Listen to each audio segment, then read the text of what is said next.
Hey,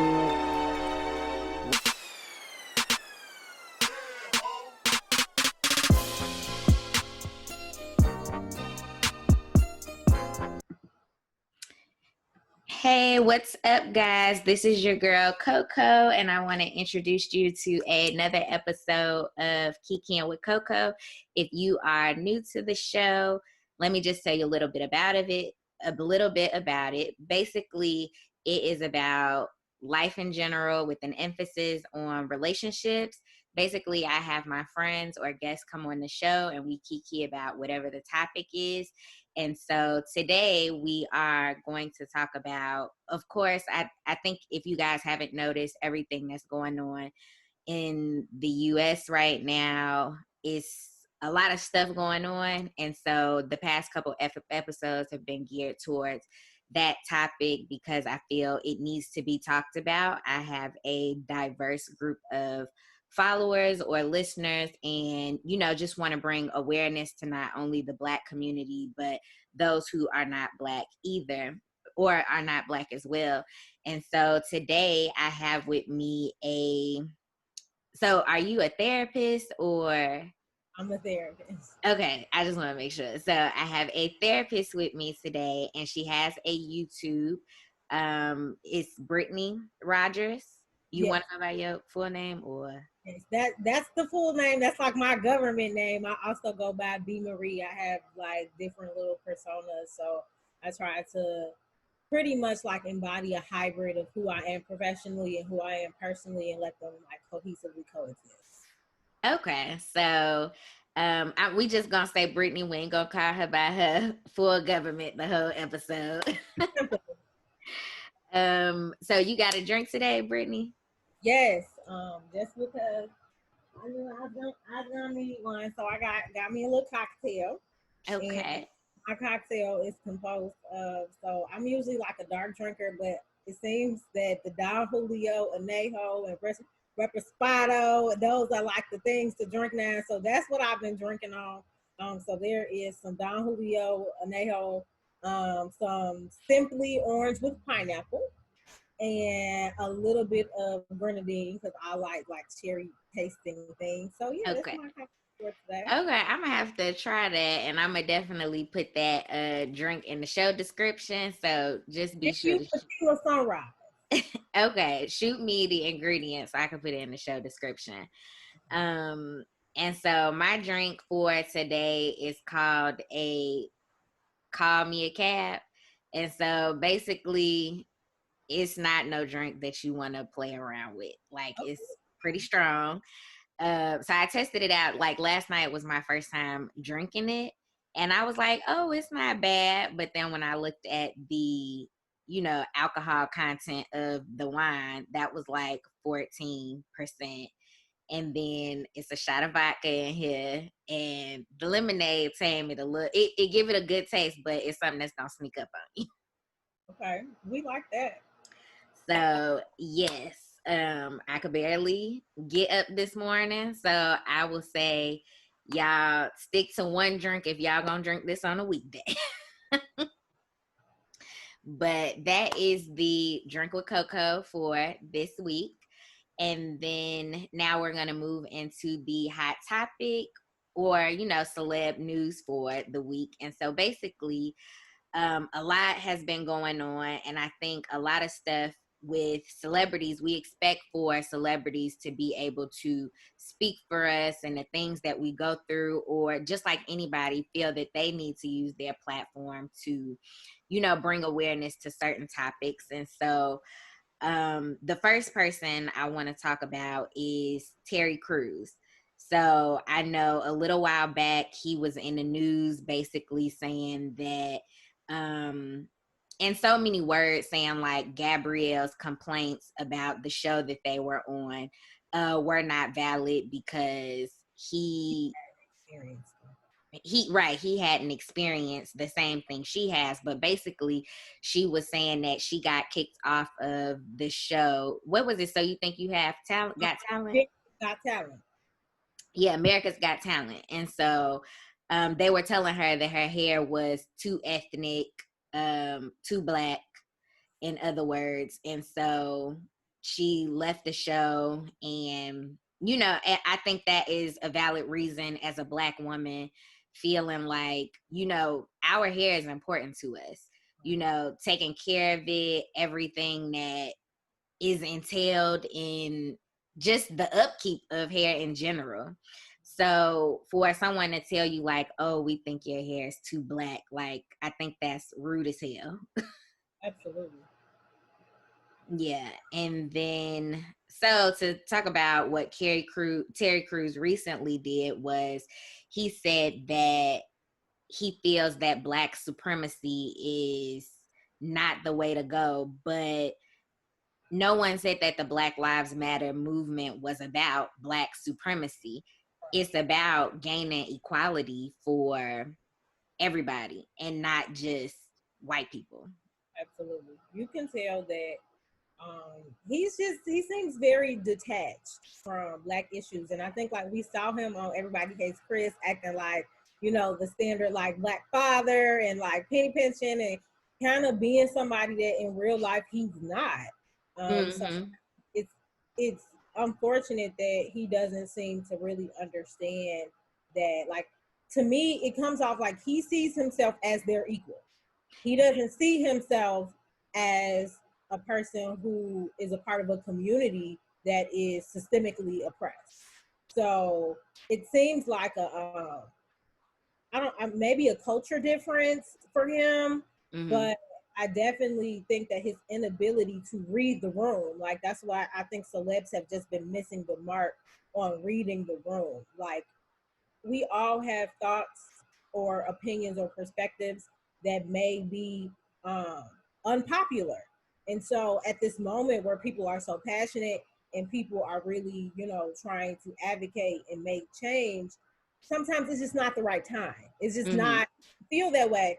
But this isn't the moment to say it, you know. And sometimes that's what I feel like a lot of these celebs have been doing, is using their platform, but not being conscious of like what is the message that everybody is pushing forward, instead of your own, like instead of expressing a message that comes from your own individual experience and understanding.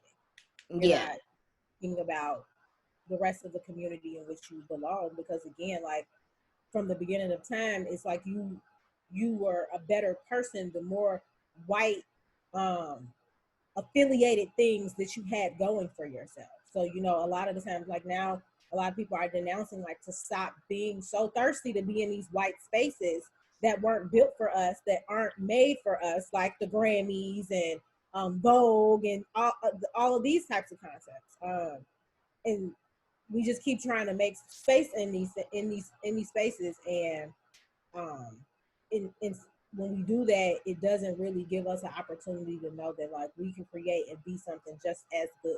We don't have to create with their stuff. So yeah, I think Terry, he put his foot in his mouth. He didn't read the room to again, like Black supremacy for most people would seem impossible. So to even like go that far and to say that this is what people are looking for, absolutely not. Exactly. And he him for, you know, trying to downplay Gabrielle's experience. Like, it's one thing if you don't experience it. Do you need to go out your way to say that you don't, to discredit this Black woman's experience? Like, that's something you could have kept to yourself. Like, everything we don't need to say or put on a platform if it goes against a greater message. And I think him being in a situation where I think when all of that, you know, all the sexual assault allegations was going on in Hollywood, and he spoke about his experience, and Black people were really rallying. Black women came, especially Black women. Yeah. Black women came together and really tried to offer him support. And that's why when the commentary came out about Gabrielle, everybody was like, well, damn, this is just another example of like Black women really trying to stand behind a Black man, and then it kind of being a slap in the face. Exactly. And I feel like you're married, like you're a Black man, and regardless of how long you have been in Hollywood, like if you go to, I feel like in his case, if he was to go somewhere like to the South, you know what I'm saying, where Friday is not a popular movie that's being watched in that town, you would be just a regular Black man. going through the same shit everybody else is going through. And intensified because he's huge in Black. Like, imagine Mm-hmm. the intimidating, like, people that come around him that are just like taken aback by his stature. Like, that's a big Black man. Exactly. So he could definitely be perceived as a threat in any other space. So Mm-hmm. it's unfortunate to just see somebody so detached from that experience. Like, I think, and sometimes I'm not gonna say people do it on purpose, but I do believe that Black people that feel like they haven't experienced anything racist or discriminatory or prejudice, it's really because they can sometimes, to protect ourselves, if we have to live in a space, we go out of our way to excuse the behavior or we pass it off. And so you don't want to read into it. I know for me, I've been in situations where, I felt like it was some race stuff going on, but I was like, am I making this a race thing? Because we get in those spaces where it's like, am I making everything about race? Is this really happening to me? And it took for other people of other races to confirm, like, yeah, girl, this is racist. Yeah. Yeah. So sometimes we even doubt our own experience just based on the fact that, like, a part of us wants to believe that things are better. And I think that's what some of these, people who seem to be removed have done, is like try to convince themselves, because they know good white people, that dissolves what we're trying to achieve, because a good police officer that dissolves the issue, and it doesn't. I know some great white folks, but Yeah. again, like, now being an ally has an entirely different meaning, or being a friend to a person who is Black has a different meaning. It needs to be deeper, other than just superficial, other than the white girl you hang out with at work and you talk to and y'all, kiki. Yeah. So For sure. The white people that I do interact with, I appreciate the friendship that I have with those people. And it definitely made me feel like, as this stuff was going on, like, one person did come to me and was just like, I don't necessarily know how to express, what I feel in regards to this situation.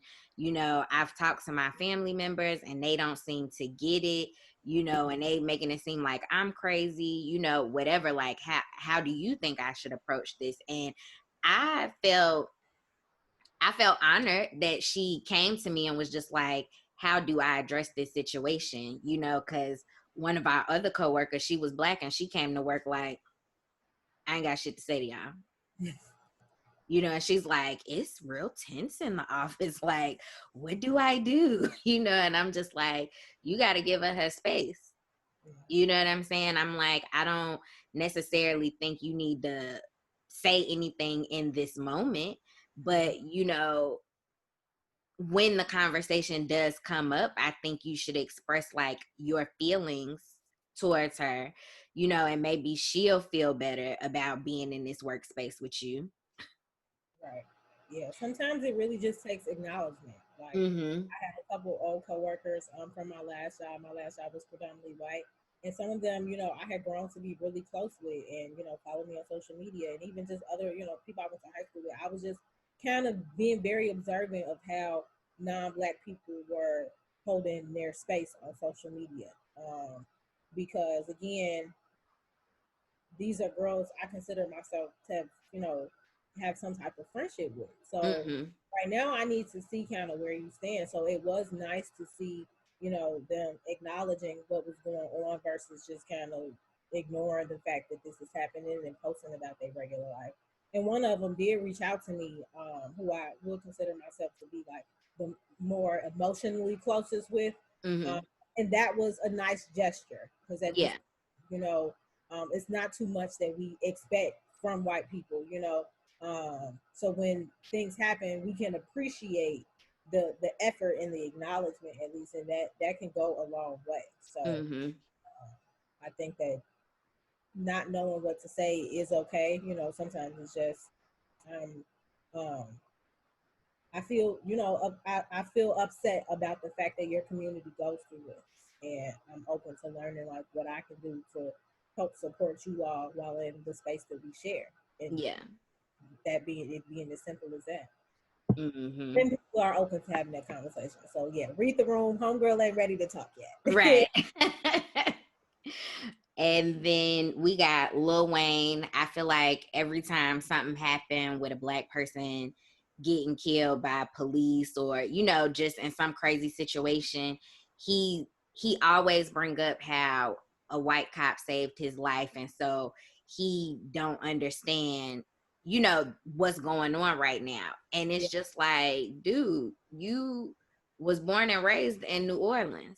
yeah, You have to know that there are some racist people out here, and not saying that every cop is a bad person. You know, you just so happen to be a white cop just so happened to take up for you and get you out of a sticky situation. You know, look out for you, but that's not saying that it's cops out here that is not doing that. absolutely. Yeah, I think that he's underneath that savior complex really hard right now. And one, I don't really give Wayne too much attention or energy these days, just because I feel like he's slowly deteriorating and has been for a long time. I think that all of that drug and that substance use has really kind of, who knows where Wayne's thoughts come from at this point. Like True. we don't even I can't even begin to tell you what Lil Wayne's brain probably looks like, you know. So It's probably like that egg they used to say, "This is your brain on drugs." well, like yeah. So certain people like Wayne, I don't even. I see he got a little talk show or radio show, whatever. If y'all like it, I can't, again, knowing like where that man be mentally, I can't even give him really no attention. I will say, I have not canceled Wayne. You know, I still listen to his music, but Yeah, if I absolutely. had to have a sit down, a round table with him or something, like I wouldn't expect much from him. Yeah. So again, you want to leave people where they belong in certain spaces. Like Mm-hmm. Wayne music, stay great lane. Like that's the lane for you. It's been the lane for you. But like talking about some of this other stuff, friend, I don't know. Yeah. And then we got Trina. I know a lot of us grew up listening to Trina, and with everything that's been going on with the rioters, the looting, you know, whatever, she went so far as to call those people animals, which of course are black people. The majority of them are black people in these situations. And I feel like she is also detached from reality. Yeah, I think Trina is another one. Didn't read the room. Like there was a way that she could have said that she disapproved of the looting without going to calling people animals. Um, Definitely. we know that when it comes to comparing like black people in any form to animals, that is a very bad spot for us. So yeah, I think that she got too much. She put too much dip on her chip. Mm-hmm. Got too big for her pants, and she felt like, you know, usually on that platform she does say whatever she wants. But again, right now conversations take a little bit more sensitivity and planning. You can't just get on a platform and get to saying whatever you want. And And people think right it's now, not going to be they, no right, repercussion. absolutely. Right now, people are mad, people are angry, people are tired, and they're bored because most people still ain't working. So they ain't got nothing else to do all day but to be on social media talking shit about celebrities. Right. This is the entertainment. We're Exactly. looking for reasons to do it. So it's like you you set yourself up by just not being conscious, not being aware of like how much power your words were gonna hold for people going and experiencing this.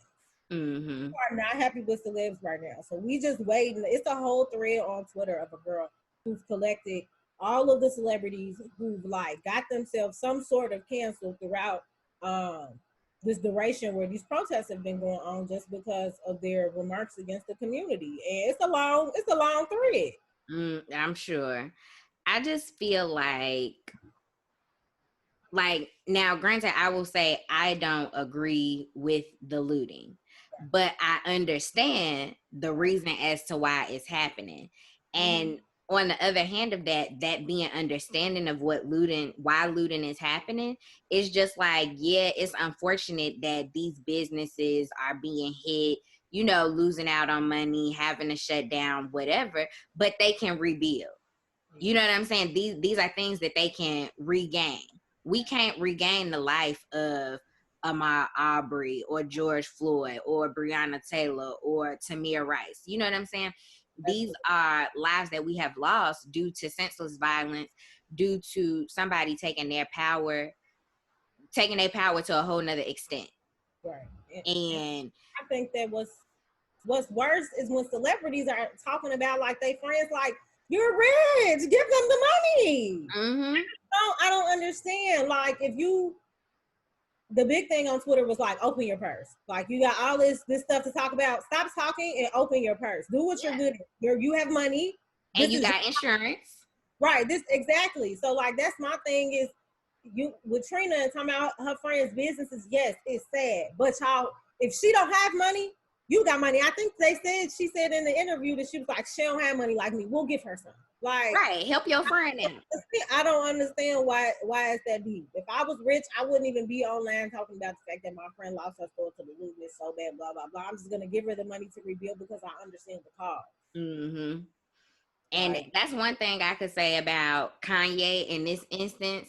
He ain't said nothing crazy, but he done shelved out some money. Right. And I think that we're seeing this like indifference with people online about, if you don't say anything, then people think you're not doing nothing. But if you say something and it's not exactly what people want to hear, then you're still wrong. So I think, again, like, people just donating and somehow it hits the media. Then people are like, okay, we good with you. Because they did the same thing with Drake. Like, Drake do all these accents and we ain't heard him say nothing. And then, boom, we found out he made a huge donation. And then people was like, all right, we off of him. Let's go. Like, or they wanted to cancel the designer or the owner of Off-White because he matched somebody's now he kind of deserved it. he kind of deserved that. I definitely don't group him in. I thought I read that he contributed more. Yeah, he said he did, but again, I think the damage was done from him just true. And you gotta understand perception. Like, for him, he could have been like, okay, well, that's what somebody else donated. But again, you go, if you post this, people, come on, like, people gonna have something to say. Step outside of yourself and think about, like, that's what these celebs are doing. It's like really thinking about how is this going to come off. Yeah. Even if it's not your intent, because we see that a lot. Well, I didn't mean it. Well, that's not how I read. Yeah, it's. I think it's unfortunate that the Black celebrities that we do look up to don't think about what it is that they're saying before they say it.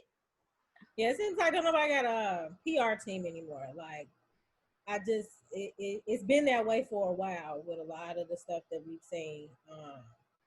I also think it's because of social media. Oh yeah, they have more access to say whatever they want to masses of people. So that definitely. And then after the fact, they want to apologize, but to me, it's just like, nah, keep that same energy. You said what you said. Yeah, I definitely think people need to start standing on their messages, because then, like, if they try to do something that complies with what people want them to do, then it comes off disingenuous. So again, it's like, you have to think twice before you put something out there, and be prepared for whatever comes back, and be prepared to stand on whatever you get ready to say.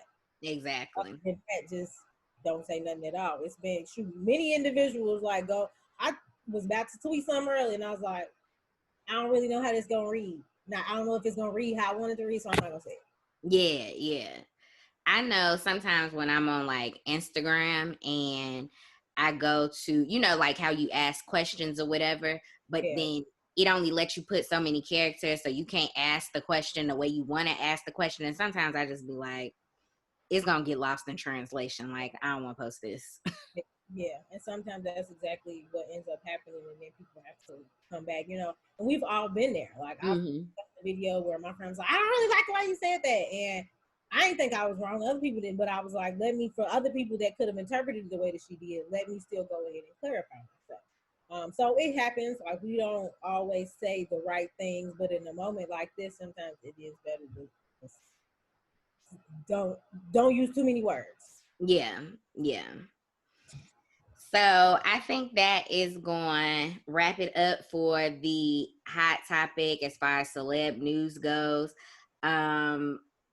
In reference to that, I would just say don't put too much thought or faith into these celebrities, to speak for us or anybody in general, because not to say that they are misinformed or not aware of what's going on, but sometimes their opinions just don't jive with the majority. And we get offended when it don't. You know what I'm saying? So I would just say, let's not put too much thought into the stuff that they saying. Continue to push forward with the movement as we see fit and keep it pushing.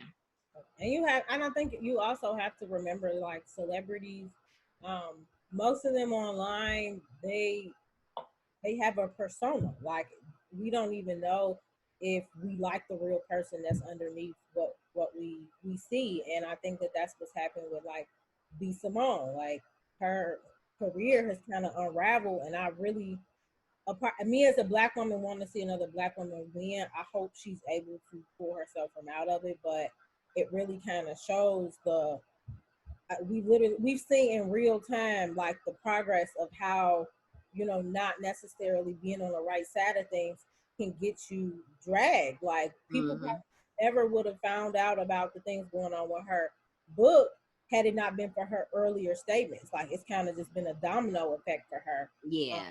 People kind of just start digging deeper and deeper and deeper, and now you can't make mistakes. And one thing I do agree with is that black women tend to get canceled or questioned a lot faster than other people.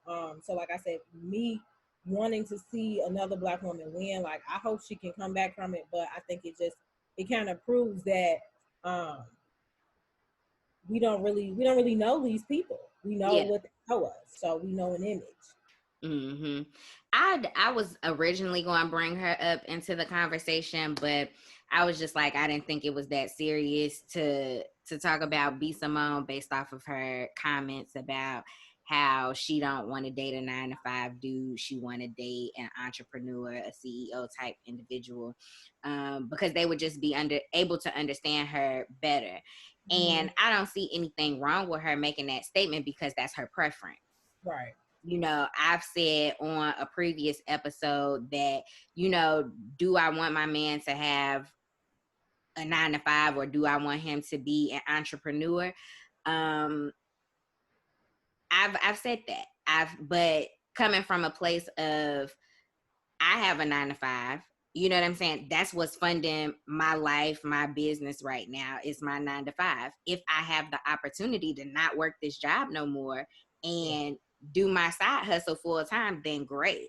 You know what I'm saying? Do I want my man to have an entrepreneurial spirit? Yes, I do.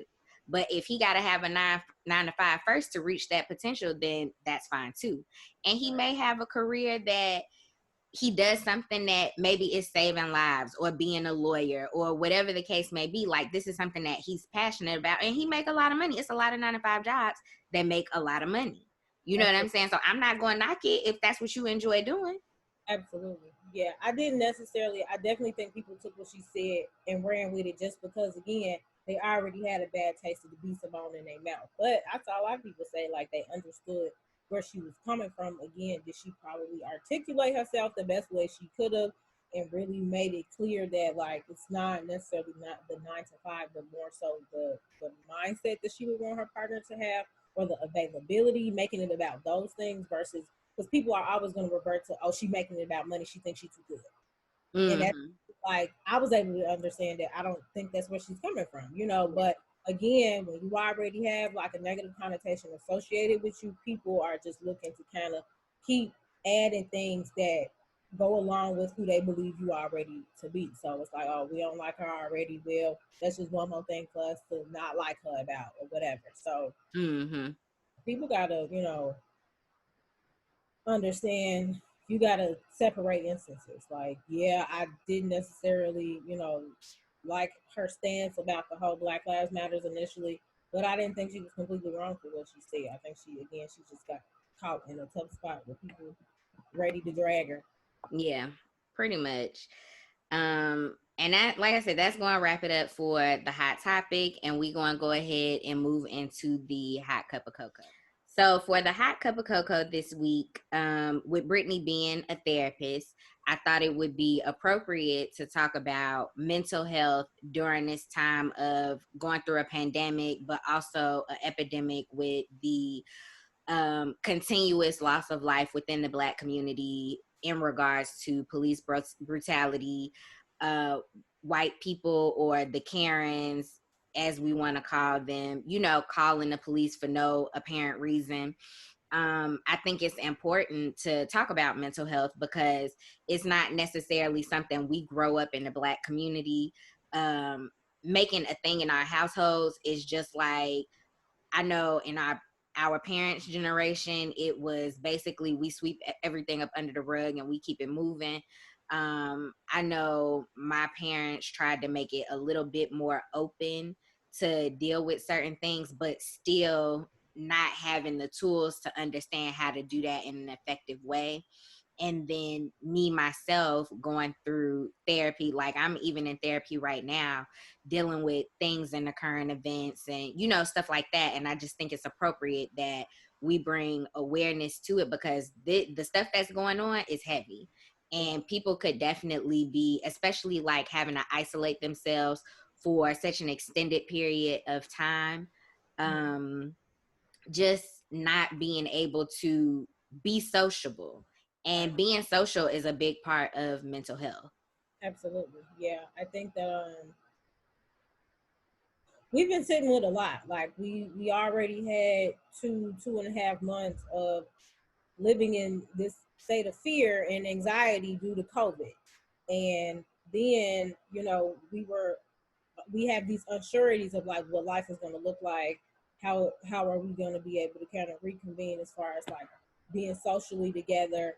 What is work and school and traveling and all of that going to look like in the next 6 months to a year? We were sitting with trying to figure all of that out, and that for a lot of people I know was causing stress. I know for me it was causing a lot of stress. I had things coming up, and now I got to push things back, and now my timelines are off, and a lot of inconveniences, a lot of disappointment, a lot of grief. Like people are dying, and on top of people dying, we having to sit with the fact that like we're losing out on weddings and graduations and all of these special moments. Like we're having to grieve the loss of like what we've looked forward to for so long. So once you threw, again, another Black person dying on top of that, like I keep telling people, George Floyd was just the straw that broke the camel's back. Like Definitely. people are broke, people are mad that they broke, people are mad that they at home with their kids. Like people are mad that Black people keep getting hurt, keep getting killed. So it's like this was just again a domino effect where now we're through. Like people, shit, a lot of people don't have jobs to be worried about being lost. So it's like, F it. Like, let's just go out here and, really send a message. And I applaud the people who have been out because they shook up a lot of stuff. Like we all have played a role, whether they be you donating, signing petitions, protesting, writing letters and doing all of, this stuff, pulling up to your mayor house in the middle of the night. Like everybody has kind of played a piece in really pushing forward the fact that we are tired and we're not going to continue to be like, I think the biggest thing for me is seeing like how they did Kaepernick and the fact that this is what Kaepernick was trying to avoid. He was trying to avoid us getting to this place where we are burning shit down. And now the NFL is basically like the owners, coaches, players, if you want to kneel in solidarity, you can do that. And it's just like, well, where was this energy when Kaepernick was doing this? They owe that man an apology. They owe him a huge paycheck for all the work that he's missed. Like I can't imagine the feeling he sits with just because it's a "I told you so" or like a this is, again, we tried to do it peacefully. Like, can't nobody say that over time Black people have not tried. But I think, again, history repeats itself. Back then, we see that, you know, all these riots and these really like violent things kind of had to take place in conjunction with the peaceful stuff, because people weren't hearing. I think the power in what we're seeing now is how quickly things could have changed. Mm-hmm. Things we've been asking for, now it's like white people are scared to be perceived as racist because of what that means. Like, we're seeing how strong our Black dollar is. These companies are literally trying to beg us to stay and trying to do whatever they can to comply with the demands of Black people for the sake of not losing us. Mm-hmm. Because they know how much of a change agent that we are when it comes to this country. Yeah. When it comes to all over. Like, to see the fact that this shit is all over the country, all over the globe. And what's even sicker is the fact that I feel like until they do something about the police, it's just instilling more fear in them. Because why have we lost 2 more Black lives to police, and maybe even more in the last, you know, few weeks since George Floyd died? Mm-hmm. Like the story in Atlanta now, they back down there burning stuff up because, again, something has to be done. You got people who are abusing power on top of having an innate fear of Black people in general doing something that can cost somebody their life. Mm-hmm. Like, police officers, most positions, you cannot be biased. You're supposed to be aware of your bias. Me as a therapist, we are taught to be aware of any biases or stereotypes or things we may have against anybody of any other difference from us, and what that means for our work with them, with those people, because it's damaging. It can be damaging. Mm-hmm. So again, I think it's they've had years, decades to do better training on police.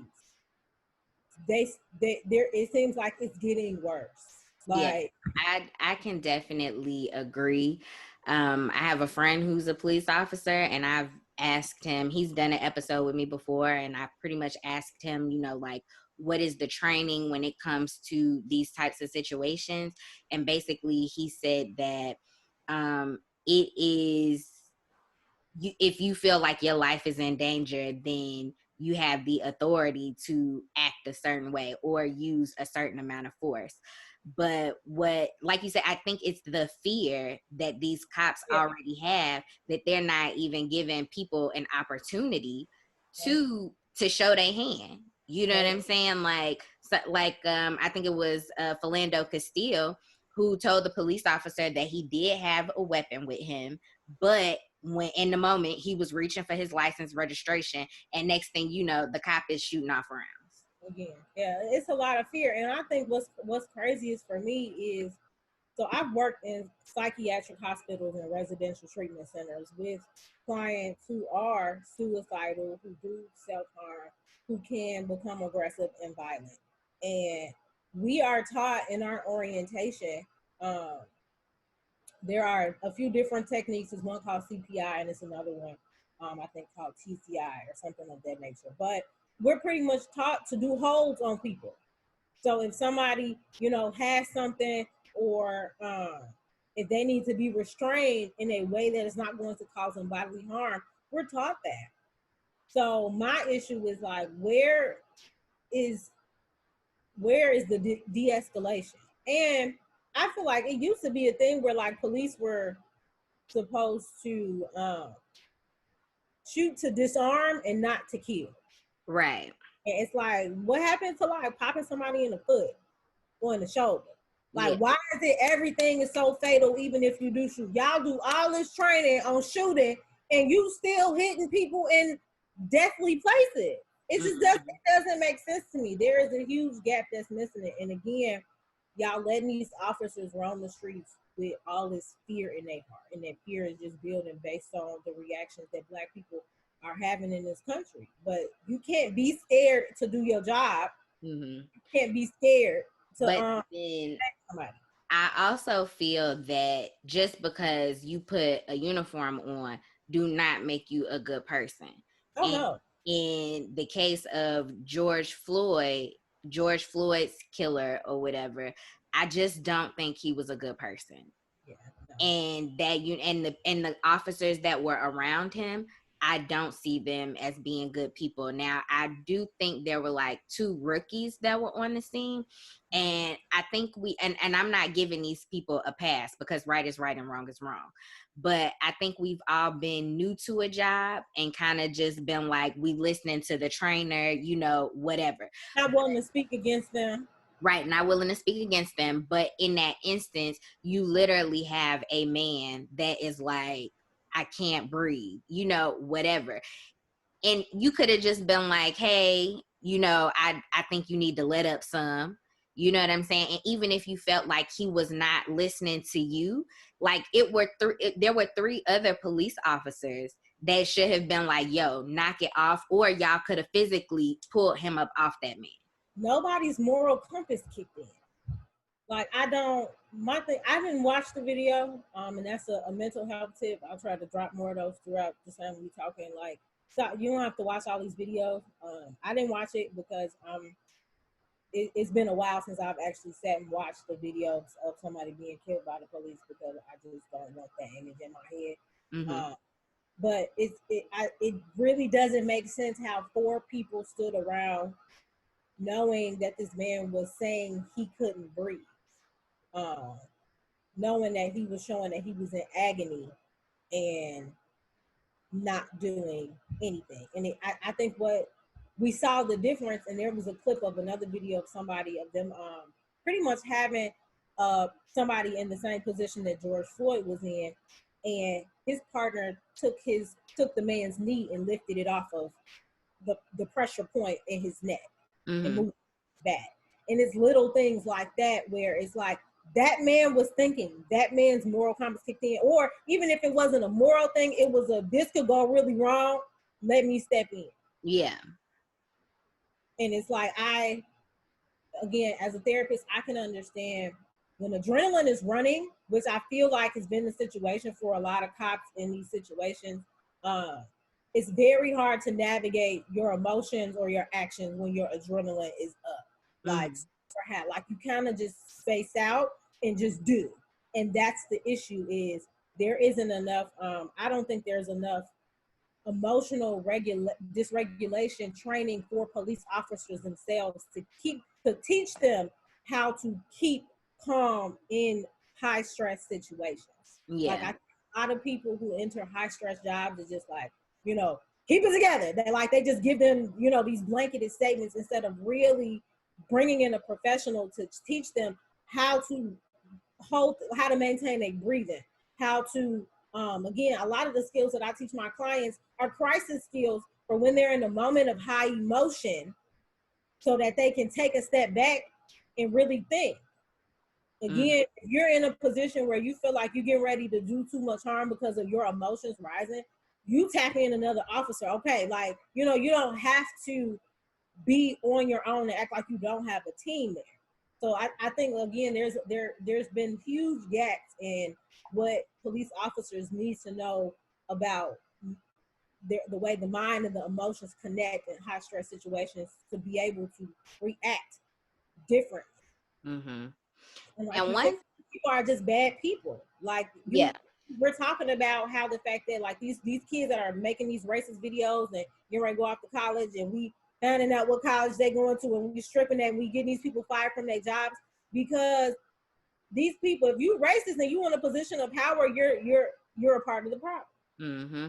And so one thing that I want to bring up when it comes to racism in this country and how we are reacting to these situations, it's because these are triggering pain bodies within the Black community.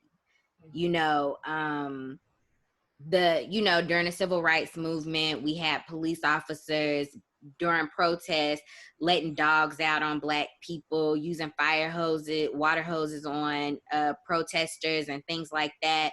Then, of course, you also had to be worried about being lynched, and then, of course, you want to take it back further and talk about slavery and the mentality that people have. If you ran and got caught, your foot would get cut off, or it's all these things, or potentially death, you know what I'm saying? And it's all these situations that are triggering for us in these moments now,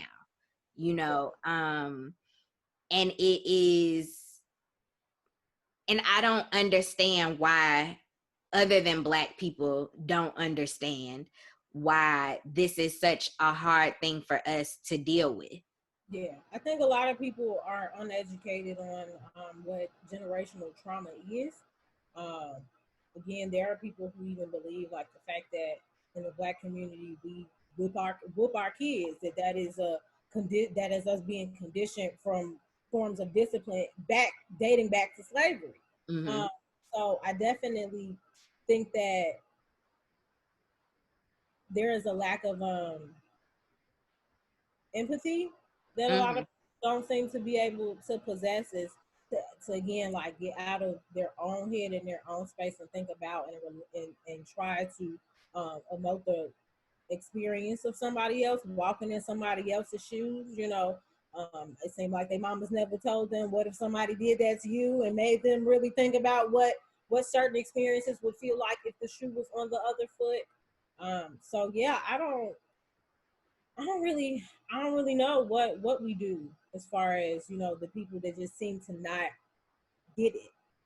People kind of, I think the older people become, the more stuck in their ways they get, which is why I always tell people it is us needing to really kind of get back to the youth, the children, because they're the only ways that we can continue to restructure what's been done. Mm-hmm. So what I can say is I work with a lot, like my career is a predominantly white career. And there I interact with people from all different walks of life. There are the white people I work with maybe have grown up in areas where there were no Black people. They were taught, like, you don't judge a book by its cover, but then you also go through certain instances where you see so many things in the media or whatever, you have no choice but to build these biases or ideas of what you think about Black people. And so when you actually begin to interact with them and you learn that, oh, not all Black people do these things, or, whatever the case may be, it does change the narrative for white people, but it's not enough Black people around white people to change that narrative. You know what I'm saying? And so I think with how the media has started to portray, like, the different Black TV shows that we watch nowadays, I think it's important that they put out a different message than the typical Black people stereotypes. Absolutely, yeah, because they definitely, and I think it goes the same way. There are some Black people you will ask, and they will tell you they hate white people. They don't care who it is, and it's because they've never had to hold space with white people. They've never had to interact with white people. They only know about what they see in the media or their personal experience, as far as, like, with a white police officer, things like that. That shapes our opinions, So it definitely works the same way. I think that, like you said, there aren't enough. We're talking, a lot of the young races are from generations of just nasty old races. Like, about the fact that I'll never forget, I was working for a predominantly white treatment center, and in a session with a client, she was explaining some type of sport that she did. And I was like, I never heard of that. And it's something that they, I think they do in, like, more so in, like, Wisconsin and things like that. And I was like, yeah, she was like, I don't think, did she say Negroes or colors? I think she might have said the colors, I because think she might have said color. I think she said color. Color people don't really play that. And I had to stop because I was like, did I just hear you say? And she was probably, this white lady was probably in her early 40s. And like, baby, we don't say colors. It's African, okay. Yeah. But for her, I know that for her to still, she's from some small town, you know, outside of Illinois, and it was like for her to still even have that word in her vocabulary, you know what I mean? It's like I already know what her parents must be like. Mm-hmm. That's not to say they judge people, but again, language matters. The detachment from knowing that that's not a term that you even use anymore wasn't even present. So you know, you never know how deeply ingrained, you know, and again, that's why I say the younger generations is kind of where it starts. It starts with at least one person in the family being able to be like, this ain't right. I'm not getting ready to condone this or participate in it. You know what I mean? And I'm gonna let you know how I feel. Like those, you know, I will say I commend white people doing that in their own spaces because that's helping to at least let it be known. You know, because sometimes we make it seem like it's a black thing. These black people but no, there are other people of other races who can hopefully communicate to the people in the environments that they share with. That these things aren't okay. Yeah. So I know a lot of people have been posting, oh, we did Blackout Tuesday, what now? And to me, it's really just making sure that these conversations are being had with people that are not Black. Yeah. I was excited to see there's a therapist group that I'm in, and one of them, it was a one therapist who was getting ready to lead a discussion mainly for, you know, white people, and I think she said she was African American. I think she was mixed, but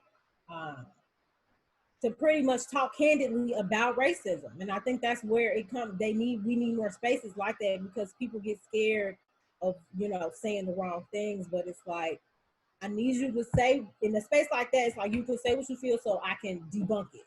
Yeah. So I can explain to you why this is problematic. Right. For you to come in with an open mind and an open heart to receive feedback to be better. Mm-hmm. Because I remember when everything first popped off with the George Floyd, you know, my job was like, let's sit and have a conversation. And he told the Black people, like, say how you feel, no holds barred. There won't be any, you know, repercussions, you know, based on what you all say, because this is you all speaking about your experience. And I need for everybody to understand, you know. And it's just like, okay. And so we had this white guy get up, and he was explaining how his wife is Mexican, and when he goes to where she's from, it's a predominantly Mexican area, but they, you know, they basically like look at him sideways, and you know, they say certain things, and he asking his wife like, well, what did they say? And she like, oh, we need to get the hell up out of here, you know what I'm saying? And in that moment, I was just like, you can't compare your experience to the Black experience, you know? And so one of the white girls was like, is anybody going to tell him that that wasn't okay? I said, well, I think this would be best to come from a white person. So you tell him that that was not okay. And later on, when I talked to him, he was just like, after I said it, I felt crazy. Like, I experienced that for 3 weeks, but this is something that you guys have been experiencing for a lifetime. And he was just like, I don't even know why I said that. Yeah. And sometimes I think like for him, it was probably just the wanting to relate. And Yeah. Relate, trying to translate that as support. But again, like we're seeing that white people are speaking up about feeling like Black people are being racist towards them and these feelings that they don't like. But like, baby, we've been dealing with this forever. So you don't want to taste your own medicine. Mm-hmm. The whole argument like, can Black people be racist and all of that? Because white people will definitely try to tell you that, you know, somebody was racist, and that's, you know, that's a whole different conversation for a whole complex conversation for another day. But that's just a part of the problem, and just not being able to kind of take accountability. So I mean, good for him that he was able to step back and realize why that was problematic. But yeah, sometimes that, and that's not the only space where wanting to relate to somebody can just completely miss them. Go left. Yeah. Yeah. I think that like I said, I just really honestly and truly think that we need to have these hard conversations and not be worried about making someone feel uncomfortable or hurting somebody's feelings. And at the end of the day, especially the white people that we interact with on a regular basis, I think it's important that they understand where we're coming from. I think they are already in a mind space to receive it because they know they have to work with us on a regular basis, but to help them have compassion. Because I mean, just because you work with black people don't mean you like black people. Our And political views could be they different. said sometimes it's not that they like black people, it's just that they like you. Yeah. Like you just like me because you know me. Right. We could have different political views, and I'm not going to get on the topic of Trump. Well, I'll touch on it because I do feel that he has the power to change some of this narrative, to be on the side of right versus being on his own raggedy ass side with his own raggedy ass agenda. I feel that he has not said enough or said the right things to discourage this type of behavior from the negative behavior from white people. I was watching a video on Instagram earlier, and this lady took a hammer to somebody's car and was telling her to go away. Yeah. I feel like we saw a boldness when Trump got into office. There was Definitely. a bigger boldness of racists who were ready to come out and be their big racist self. So yeah, anybody that it used to be that people can have different political views, but at this point, it's like if you tell me you support Trump, You telling me you're a racist fresh out the door. right? I don't think we have much in common. You know what I mean? I don't think Mm. we have much to talk about. And I already kind of know what perspectives you hold, or what values you hold. So yeah, I try not to get that man. He's another one. I don't give him much of anything because at this point I don't think us as black people can expect anything. The best thing he did was give us his extra $600 on unemployment, that $1,200 check, and that's about the only thing I can say that I got from Trump's presidency.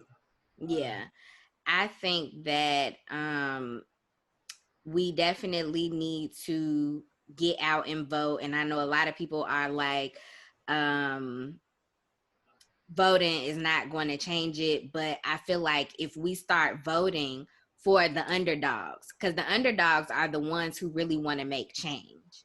So I feel like if we start directing our votes towards the underdogs, we could start to see some change in the things that need to be changed. Yeah, and I don't think people give enough credit to the people they vote for as far as like their governor and their mayor. Like there's controls a lot, but we are more directly affected by the people that we have in our local state government. So we need to be at least a little bit more proactive in that space because I think for a lot of people, if you sit and really think about the years you experienced when Obama was in office and then when Trump moved into office, think about really how your lives changed. Like, did you lose out on much? Like, I stopped giving. I definitely encourage people to vote because we still want good people in office.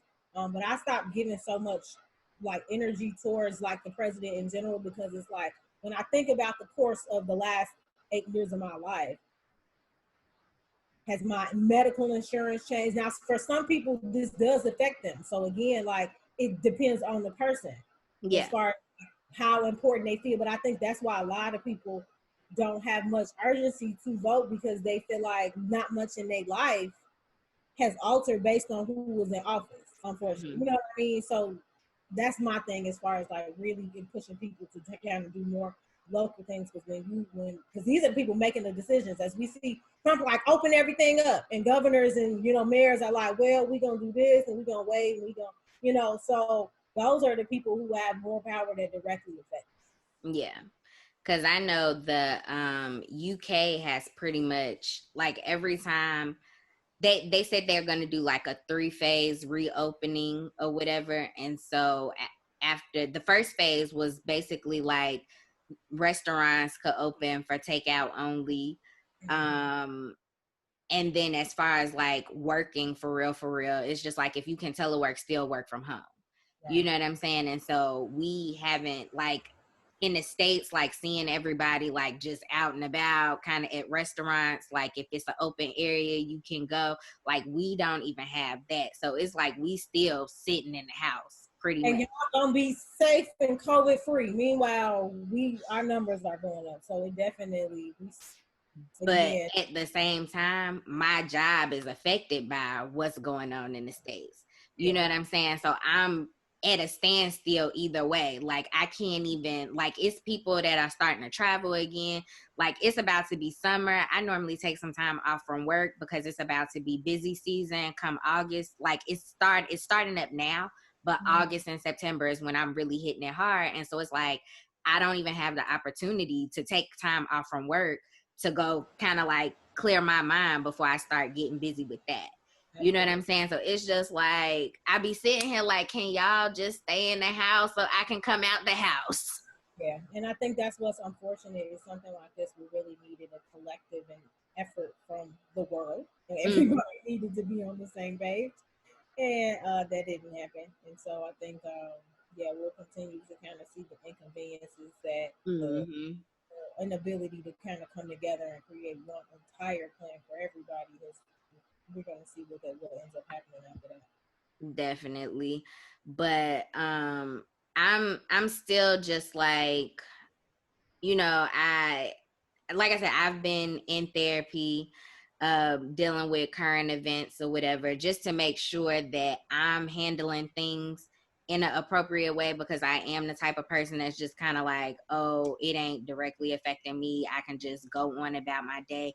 And that's not necessarily healthy. You know what I'm saying? Because these actions do affect people that look like me. And when I come back to the States, these are things that are going to affect me personally.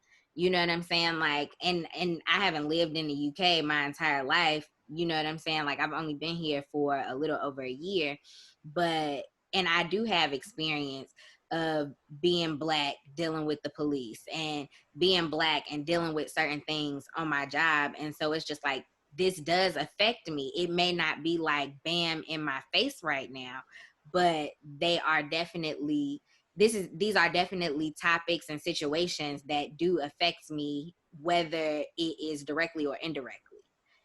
And so I've been in therapy now for a couple months, but I've been in therapy off and on for the past few years.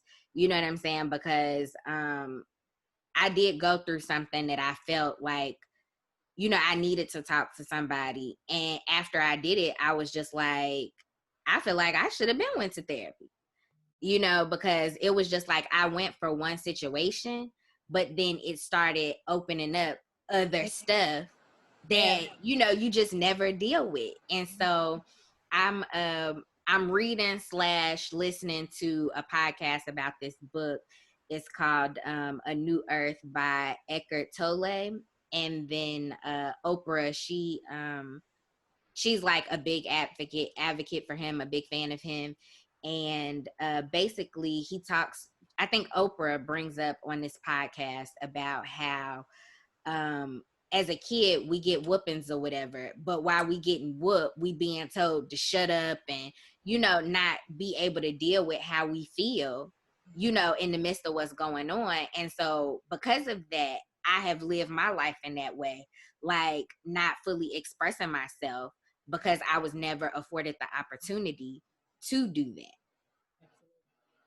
Yeah. And I think for a bit, the Black community was very forgiving to the country, because we have made strides in the right direction, you know, as far as equality and so forth and so on. But there are still some disparities within that equality that we have obtained. And now it's time for us to step out of that, you know, we can't say nothing phase. Like, we need to express how we feel, and that's what the country is seeing. That's what the world is seeing right now. Yeah, yeah, you're seeing the result of people not talk about how hard it is to Black America, um, and it's coming out in all different types of ways. Like we see when we don't deal with something in a healthy way, the country hasn't dealt with racism in a healthy way. Then the people who are affected, it it continues to manifest however it can come out. You know, whether that be hate for white people, whether that be going out your way to avoid white people, whether that be, you know, whatever the case may be, it looks a lot of different ways. And like we're just now seeing the head of it all. Mm-hmm. Have you gotten the opportunity, or have you gone out and protested any? I didn't protest. I've been donating. Um, I'm in the middle of. I have a exam coming up, so I've kind of just been trying to be in touch, but also stay focused and not lose sight of like the things that I kind of have to immediately tend to. So I think that I've just been somebody who's trying to do my part in the way that feels the best for me. So Mm-hmm. bringing awareness, making sure that I'm signing petitions, that I'm donating things like that. That's just been my life. Yeah. And I don't see anything wrong with that. I think everybody handles everything different. Like, I personally would not be those people out there rioting and looting. If I knew it was going to be like a peaceful protest, I would be down for the cause.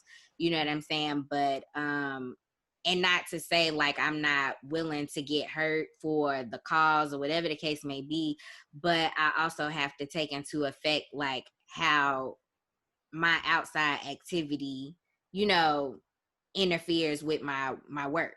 Yeah, the You business. know, so I would definitely say having this platform has allowed me to be vocal about the things that are going on and bring awareness to the situation. And as you said, like donating and signing petitions have definitely been my way of supporting the movement as well.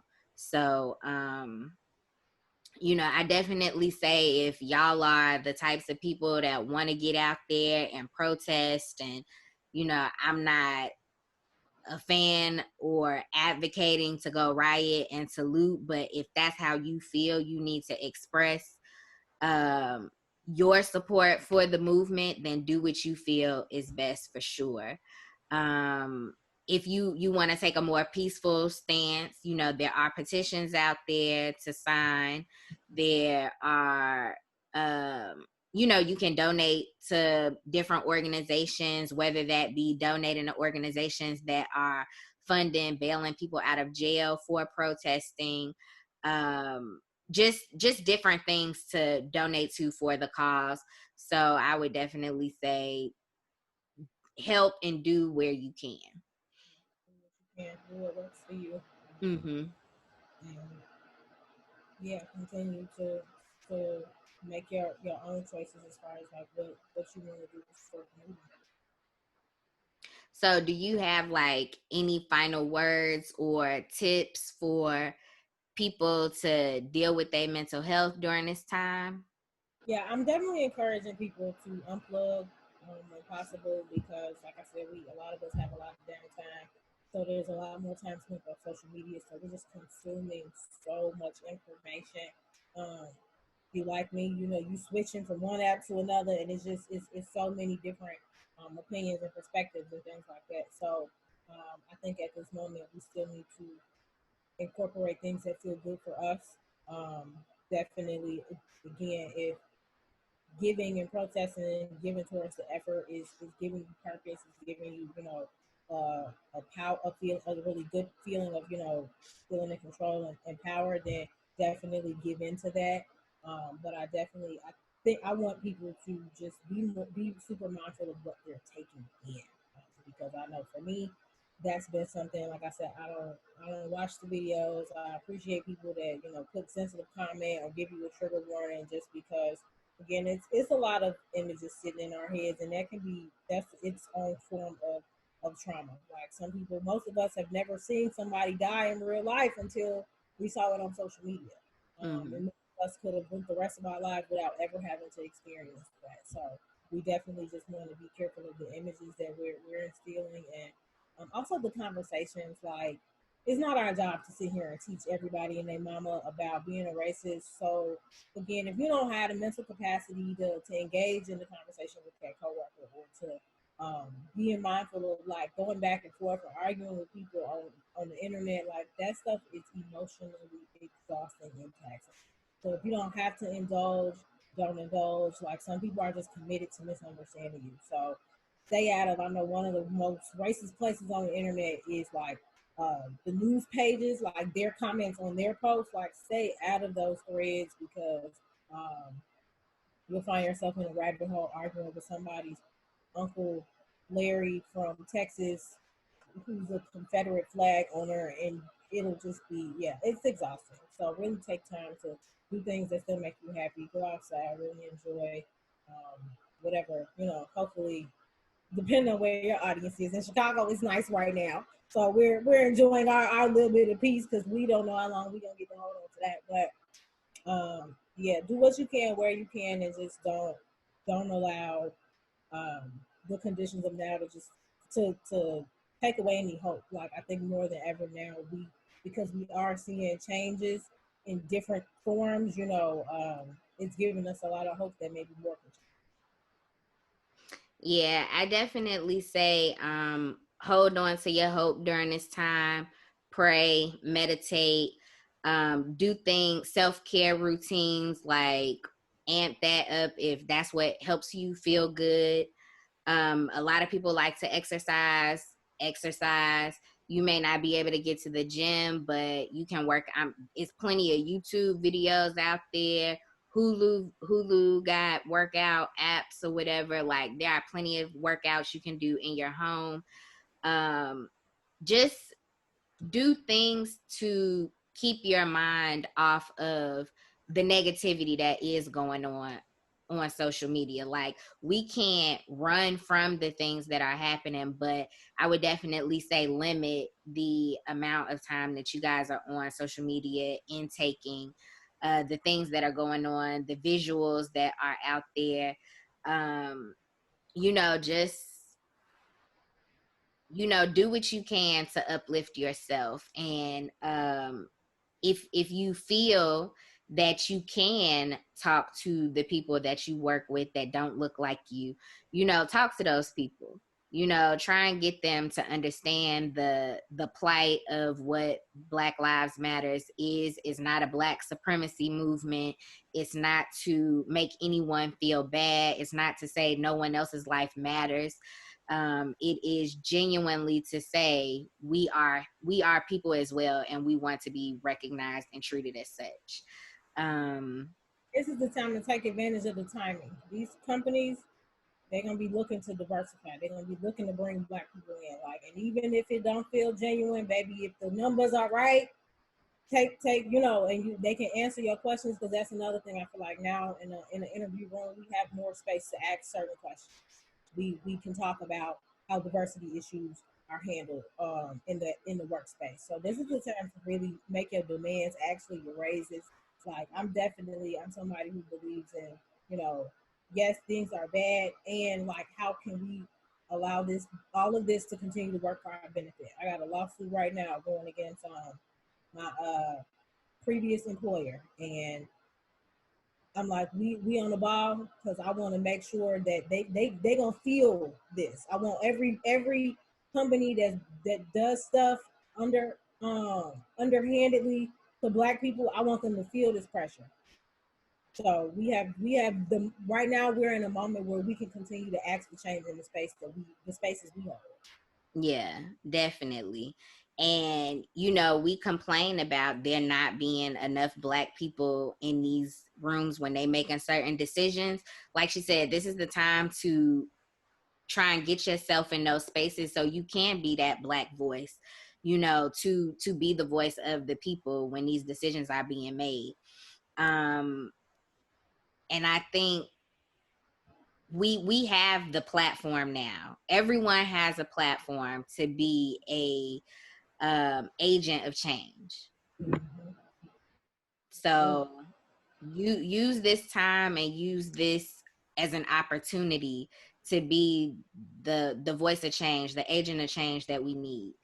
And for me, that is going to wrap it up for this week's episode of kiki'ing with Coco. Brittany, you want to give your social media handles and where they can find you on YouTube? Yes, please follow me on Instagram at Bring It Brat. That's BringItBrat_. And the YouTube is Keeping It a Buck with B. And yep, I'll come right up.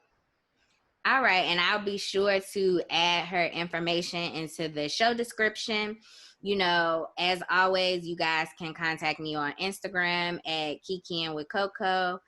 You have my email, kiki'ingwithcocopod@gmail.com. And of course, my website, kiki'ingwithcocopodcast.com.